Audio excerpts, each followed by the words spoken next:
Here's why textural variation is an underrated tool for boosting contrast. Sometimes you shade a figure for dramatic effect, such as this character here, who I want to shade so her eyes pop and seem extra manic in a moment of stress. The problem is that when I try and add a dramatic gradient to the background, the values start to run together, especially at the top of her head, where the gradient gets darker. But watch what happens when I convert a copy of the shading layer to a halftone. This is a pretty interesting feature of Photoshop. I'll convert it using a typical checkerboard halftone, and when I lay that back over the original shading layer, I've now got the texture of a classic manga.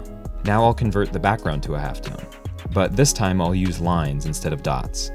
And now I've got a series of horizontal lines that feel very different from the checkerboard texture on the figure.